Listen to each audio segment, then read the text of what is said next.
นะมึงรู้เลยฮะสักยาเอาไปทางก่อนนี่จอดนี่สีพาลูกไปสักยาเป็นยังน่ะสบายยังบ่เศร้าอยู่ขึ้นไม่ฮะขึ้นนี่เอาขึ้นไปสิไปได้น่ะรถไฟนะครับดูค่ายนี่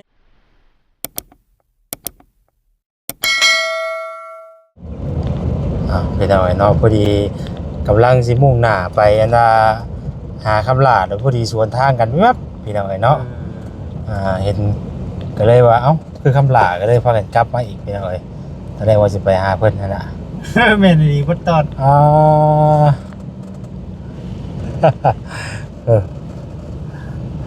ฮาว่าสิไปหาเนาะ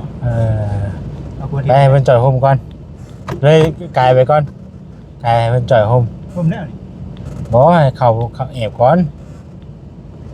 ยื้อบ่นี่ว่าคำละพี่น้องเอ้ยเนาะจิตบ่นี่พ่อคำลาอยู่กลางทางได้พี่น้องเอ้ยวันนี้เนาะเฮาต้องไปบอกเพิ่นก่อนใดเลยไปแล้วก็บอกว่าจ่อยโฮมก่อนเขานึงไปใช้เนาะ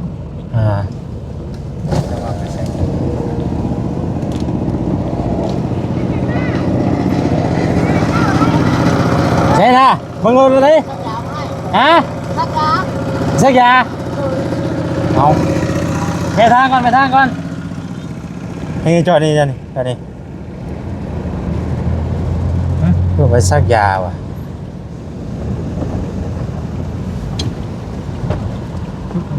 โอ้ยว่าดูเอาขึ้นได้บ่เนี่ย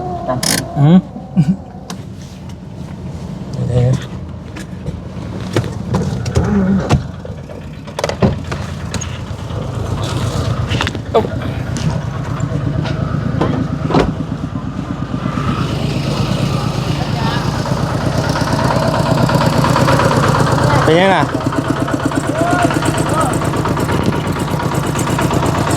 เดี๋ยว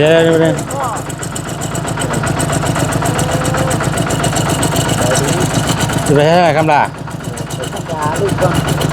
สีพาลูกไปสักยาเป็นยังน่ะสบายยังบ่เศร้าอยู่ขึ้นไม่ฮะขึ้นนี่เอาขึ้นไปสิไปได้น่ะรถไฟนะครับดูค่ายนี่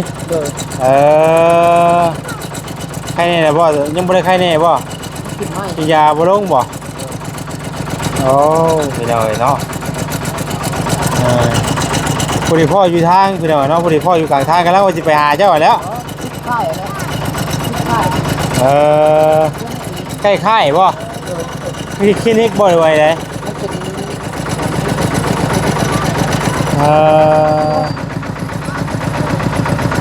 ให้หมอบ่โอเคไปใส่ก่อนไปเข้าไปนั่นก่อนก็ได้พอดีพ่อคำลาแล้วพาลูกไปหาหมอพี่น้อยเนาะเอารถไถมาเพราะว่าเฮากำลังสิมุ่งหน้าไปหาเพิ่นแหละพอดีพ่อเพิ่นอยู่ว่าแคมทางก็เลยว่าเจ้าก็ไปเอาอันนั้นไปเท่าอันนั้นที่บ้านต้นขาเนี่ยเพราะข่อยไปซักยาฮะแล้วเป็นยังไงแม่โอ้เราบ่มีลูกจะคนลูกเรามีคนเดียวก็ตายซ้ำแล้วอยู่2เท่าเราป่วยนี่ขนาดยาข่อยยังเอานั่นแต่ครึ่งเดียวบ่มีแล้วอยู่ผู้เดียวแล้วอยู่2เท่าหัวกับหูหนวกอยู่2บ่แม่นอยู่บ้านยังก็บ้านตรงท่าทางลงวัดบ้านลงท่าทางลงวัดเนาะไปเบิ่งหากันมาเบิ่งแล้วไข่มื้อเช้านั่นก็ข่อยก็บ่เอาชื่อถ้าเนาะข่อยชี้มือแล้วข่อยจะไปซักยาหากันดีขึ้นน้อยนึงชี้มือแล้วนอนนั่นดิบ่ได้เต็กบ่ได้นิ่งวันนี้ใช้ยาอะไรกำลังใครแน่ฮักก็ลูกมันนั่งได้แต่ว่าเงินนี่หมดจำนวนเงิน3ล้านปลายแล้วข่อยเอาใน2ล้านข่อยก็ได้เดี๋ยวข่อยซื้อมื้อเช้าข่อยซื้อซีนหมูก็ให้100,000ไปแล้วก็เฮาก็ไปต่างไปซอยเพิ่นนำแน่ข่อยซื้อกระเปียกให้โลนึงมื้อเช้าเดี๋ยวเจ้าก็ไปเอาเนี่ยบ่มีลูกมีหลานทุกคนเลยแม่ได้เดี๋ยวจะไปเยี่ยมเพิ่นอันทางโรงพยาบาลเด้อบ้านทางโรงพยาบาลบ้านท่าเนาะแม่นโอ้โดยเลือดน้อยแม่ว่าจะไปซักยาเพิ่นน่ะซักยาแม่โดยอันนี้เอายังชานี่ชวนแม่เอาอยู่ชวนแม่อีกว่านี่กะเอ้าโดยเดี๋ยวจะไปเบิ่งเพิ่นเพิ่นแนะนำให้ไปซอยวัดตรงผ่านอีต้นเฮาก็ นบ่จักแนวเฮ็ด ขนาดผู้ไปซักยากันจน จนบ่จักแนว จ เฮ็ น ด จนห้องบ่กล้าสิเอาเงินให้เพิ่นเลย ที่บ่กล้าเอาเงินเลยเรื่องเราส่งมาเขาใส่เพิ่นเลยเนาะเอาส่งสิมาเปลี่ยนก็บ่มีแม่ดังไปเป็นเตาโอ้กินข้าวกับหยังก็เขาเอากบมาให้ตัวนึงโอเคเดี๋ยวมีโอกาสเดี๋ยวสิไปบ่ ข้าเจ้าได้ขอความละเอียดแต่มันเจ้ามาหม่องนี้ ได้แต่มาถามบ่อยู่โอเคติดต่อมัน ได้เดี๋ยวสิไปโดยไปใส่ไปหน่อยเนาะอันนี่ดิเอาใส่กันซื้อของต้อนไปข้างแน่ได้ไปหน่อยนี่ล่ะเนาะกาแฟแล้วก็ว่าสิไปหาคำลาได้พอดีพ่อมันอยู่ข้างทางก็ได้ไปถามแล้วว่าลูกไปซักยาว่าซั่นเนาะลูกบ่สบายพี่น้องเอ้ยเพิ่นก็ได้เพิ่นคือสิเป็นตั้งแต่มื้อนั้นน่ะเนาะมื้อเพิ่นหยังก็แค่น้ำนี่ดิเล่านี่น่ะ ดินน้ำบ่ นี่ดินน้ำเด้นี่เป็นเพิ่นน่ะเฮาบ่นั่นก็ได้เนาะ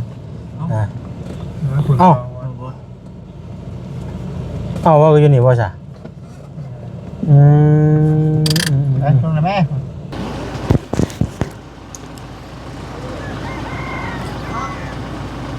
ออกมาเลยพี่น้องเนาะพ่อแท้นี่สบายดีเด้อตัวเป็นได้เลยนะสวัสดีว่าบอสพี่น้องเนาะนี่ได้อยู่นี่ผมให้พ่อหน้าพ่อตาจะโดนได้ไปพ่อกันเฮ้ยฮะไปเจ้าผัดมาวันนี้ก็ได้สบายดีเลยเจ้าก็ว่าลุงให้อยู่ก็กลับมาทางเฮาก็ได้เจออยู่ใช่เนาะไปจ้างได้ครับบ่เห็นบ่เพราะว่าคือข่อยนอนชิวๆนะเพราะตอนนั้นกำลังตื่นนอนเห็นแบบกายแล้วเนาะจ่ายกับบ่เฮ็ดติเฮ็ดหยังใส่คำลาอยู่เฮือนเดี๋ยวนี้น่ะฮะเฮ็ดหยังใส่อยู่เฮือนให้ละบ่ได้หยังบ่ถ้าเฮาก็ว่าสิพากันเข้าไปก็คือสิบ่ได้เข้าไปแล้วบัดนี้มีแต่เมื่อเลยแล้วบัดนี้พี่น้องเอ้ยตอนแรกว่าสิพากันนั่นไปหาคำลาพี่น้องเนาะพาลูกมาอยู่ห่มไว้แล้วมานั่งห่มกันไปยังที่มานั่งอยู่ห่มพี่เอาห่มพี่มาด่ามานั่งดมห่มพี่ไว้หมดกัดหมดกัดเสร็จแล้วสำนักก็ต้องกระเซ้าหมดแต่พายครบบ่กำลังพี่น้องเนาะเนาะสมมาพ่อบัดนี้เนาะสมชื่อพี่น้องเนาะสมชื่อพ่อทุกคน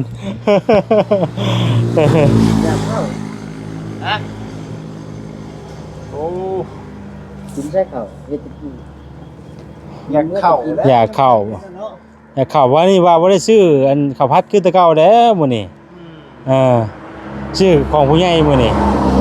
ชื่อแต่ของผู้ใหญ่ของน้อยบ่ได้ซื้อมื้อนี้กินขนมรูลายเป็นไข่สิได้นี่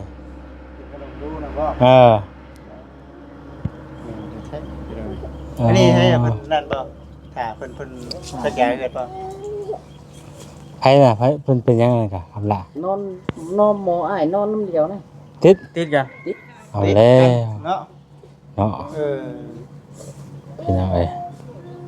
ว่าดีเช้าแล้วเนาะดีเช้าแล้วดีมาสองมื้อเพิ่นว่า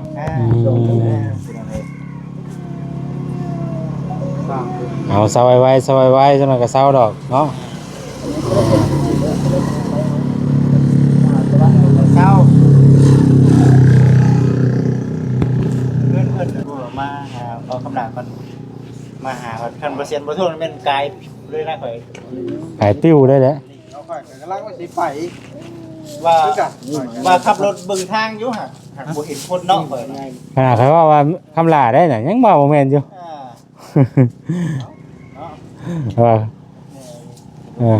คือคำลาใช่ไหมไปชื่อเขาเสือพูไปชื่อเขาเสือลาบไปใต้บ่ใช่บ่จะเวชินมันบ่เคยบ่แล้วเกือบกินเนาะอันนี้ห้างค่าบ่นี่คำลาฮะอันนี้ห้างค่าบ่นี่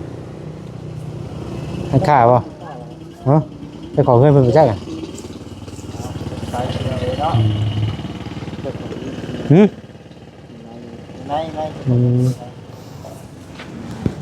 ใน คือให้ค่าเฮาก็ สักอย่าชื่อเราว่า อืมอะไรก็เช้าทำไป ไปเช้าแล้ว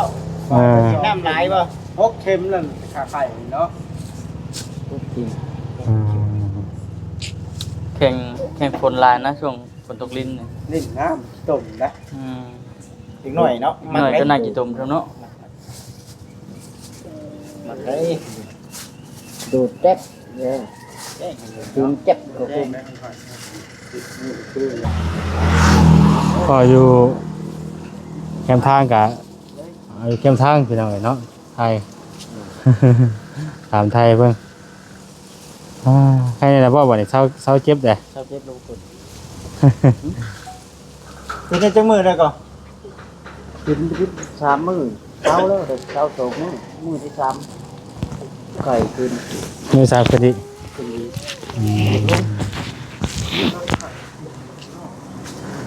เออ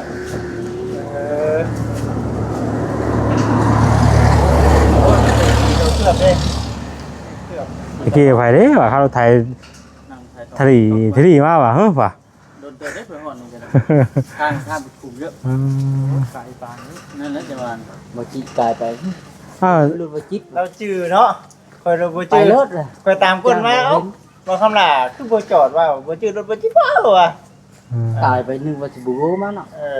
มันว่าจะไปได้บ่น่ะ นึกว่ายันว่าไปเลยกับปั๊มมาเลยนะ เออเนาะ เนี่ยที่เรา แน่เลยบ่แน่แล้ว อืม ก็ชื่อนั่นนะยังมาซื้อนะ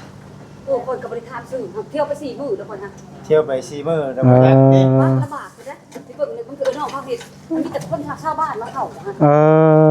เอาลูกเจ้าเพิ่นได้จ้ะ ที่หมูนะฮะในมือเข้า ลูกเจ้าเพิ่นได้จ้ะ ลูกเต้าเพิ่นนี่ ลูกผู้เดียวก็ตายแล้ว เออ เงินเอาดิ เพื่อนเรานะทางลงวัดก็ต้องอันการขัวไปนี่แล้วกันทางลงแล้วกันลูกขัว มีโอกาสมาหาบ่าวคำลาเรื่อยอยู่แถวนี้แวะไปเนาะแวะไปเยี่ยม อืม ใจได้ปะ ใจขอบใจ เป็นนั่นเป็นตาช่วยดิเดี๋ยวนะ อืม กิน ประมาณจะปีก็ เป็นเท่าฮะ70เป็นเมื่อ 10 ปีบ่มีลูกเต้าบ่แง่ง บ่มีแต่น้องกับลูกน้องกับตายแล้วอ้ายก็ตายแล้วยังแต่บรรดาลูกของเพื่อนของน้อง ทั่วแรกเขาก็ทุกคนเขา เห็นแล้วก็เบิ่งมื้อเช้ากับเพชรเบิดก็จักเบิดก็เต็มเนาะเลิกแต่บ่นอนไปมื้อเช้าพากันเอาเบิดออก เพิ่นนะ ข่อยนี่นะไปสวย อืม แล้วก็ไปสวยร้านป้ายมื้อเช้าไปจัง เป็น เอา ขนาดนั้นน่ะ ที่เป็นไข่แล้วลอยเลยเนี่ย ญาติ แต่นี่จะมีหาหนังได้เพราะเราก็บ่ทันเฒ่าขนาดนั้นเราไปได้มาได้ อยากนั่ง เรานั่งสวนอีกอย่าง นางใต้พ่อว่า ดีแล้วอยู่ อืมเป็นยังไง แล้วมีเงินลูกเขามีเงินของร้านลูกเขาน้องนั้นวางเตียง ถามเจ้าให้ด้วยนะเอาแนวนั้นก่อน คนเรามีโอกาสไปเนาะบ่ อื บ่ ม กูว่าดิฉันเป็นนั่นเขาคิดต้นแล้วเป็นตาสวยแม่อันนี้ อืมพอแล้วเดี๋ยวจะมือสิพากันผ่าไปเนาะวันนี้มันอะไรนี่เจ้าอันไม่ได้ต้นนะเบิ่งน้องผู้เฒ่าเบิ่งหลานของเรานะโทรถามมาทุกคนไปถ่ายไปยังให้ถ่ายพ่อสมุนถามมันไม่ค่อยไปเห็นจนโอ้ยบ่อยากซักลายว่าจันบ่มีเงินให้เจ้าบ่เป็นหยังนี่ยังช่วย โดย มาเบิ่งคอยนี่เด้อ2-3มื้อคอยก็ว่าเดี๋ยววันพุธนี่ยังคอยสิขึ้นมายามเบิ่งมาอีกบ่มีก็นับเงินแม่อันผัวเราผัวบ่ฮู้นัวนับออกย้ายพอนับเงิน2เงินน้องให้ไผมาเห็นก็ให้ผู้ละแสน50แม่อันเอาให้เราให้ผู้โชว์เลยเอาเงินจำนวนนั้นมาจ่ายค่ายาข่อยก็บ่ข่อยบ่เอาหมด ให้ไปเบิ่งเฮากันเนาะเพื่อว่ามีผู้ใดซอยแล้วอะไรแน่เนาะ ห้องน้ำก็มึดมึดน้องมึดบ้านซอยได้ห้องน้ำก็พอแต่ขออนุญาตนำพอแต่อ้อมทั้งสีหน้าซ้ำนี่แหละ คุณได้มีโอกาสไป เบิ่งเลยดูให้เท่าน่ะเฮินละ บ่ก่อนก็สิกลับคือกัน เมื่อเขา ทำล่ะอันนี้มันของลุงน้อยเด้อเด้อเป็นกาแฟพี่น้อยเนาะอยู่2ธงคือเอาฝากไปให้ทางป้าเสิร์ชเด้อเจ้าก็เอาถุงนึงเด้อแบ่งกันกินเด้อ ได้กินบ่ได้เนาะกินได้อยู่บ่กินได้อ เพ ยู่ ราะว่ามือเอาดินเข้านะ ยังบ่ได้อยู่นี่เนาะ ยังบ่ได้ มือเอาดินเข้านะเพิ่นว่า อหย่างก็เคยว่าสิซื้อกาแฟมาให้เพิ่นใช้กล้องก็อยู่ใช้ เออมือเอาดินเข้านะเคยว่าสิซื้อกาแฟมาต้อนเพิ่นแต่วันนี้ลืมเมื่อวานเมื่อก่อนนั่นก็ได้วันนี้ก็ได้ว่าสิซื้อกลับไปมื้อใหม่เด้อว่าสิซื้อกลับไปวันนี้รถบ่าเฮาตั้งใจกลับไปวันนี้วันนี้รถพอดีพ่อคำลาอยู่ทางก็เลยอยู่นี่เลยแล้วเฮาก็สิเมื่อเนาะ บ่ได้ ข่อยกับมืออะไรเพื่อนแล้ว เอาไว้ถามเด้อเอาไว้เด้อก่อนเนาะ มาพรแล้วเอาไว้แล้วเห็นว่าเนาะ เดี๋ยวนี้ดิ บ่สบายแล้วก็ได้ เอ้าเบิ่งยังล่ะนี่ไปสไปไปเมื่อพรไป เครื่องเลยพรสตาร์ทเครื่องอุ่มมาไม่จังนาทีเด้อเท่านี้แหละว่าเดี๋ยวก็ข่อยมันดีแล้วข่อยล่ะ เป็นยังบ่เป็นยัง ผ้าเมื่ออันพักผ่อน เห็นว่าฝนตกด้วยเนาะมืดมาเลย เฮาก็คาว่าสิเมื่อชงก็คำลาก็ได้กลับเมื่อคือเก่านะมันก็บ่มีผู้ขับรถไถอย่างเพิ่นมาเองเพิ่นอยู่แล้ว มีหอยกัน หอยไว้นี่ลาว เอามาส่งข่อยแล้วจ้ะ ฮะ เอารถขึ้นบ้าง เอารถขึ้น เอารถขึ้นบ่ สูงมานั่นบ่ ฮะ ขี่รถกันได้มากเลย เฮ้ย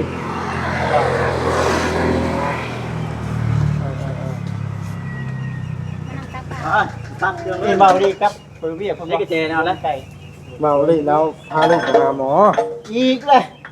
ตามนัดเด้ โอ้ ไปตามนัด แค่นี้แล้วว่าดินี่ ไปแล้วดีเพิ่นหรอก เดี๋ยว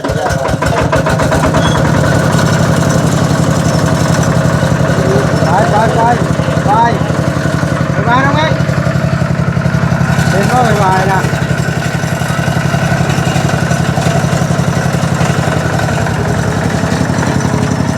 ตีโค้งแล้วจักนี่ถ้าแก่แล้วล่ะก็เพิ่นสิพาลูกเมื่อพี่น้องเนาะถ้าเฮาก็จะกลับเลยแล้วบัดนี้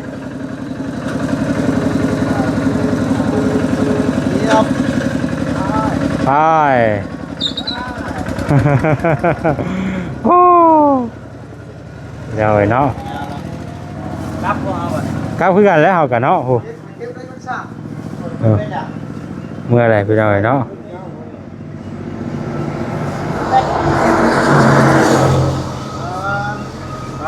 สั้นกับเนาะมัน จะได้แยกย้ายกันแล้วเอากันนี้ จ ได้ บคลิปได้แบบนี้เนาะ ยังบ่ได้จบนี่คุยกันก่อนนี่แหละ นะ คุยกันนี่แหละ คุยกัน ไปแม่ไป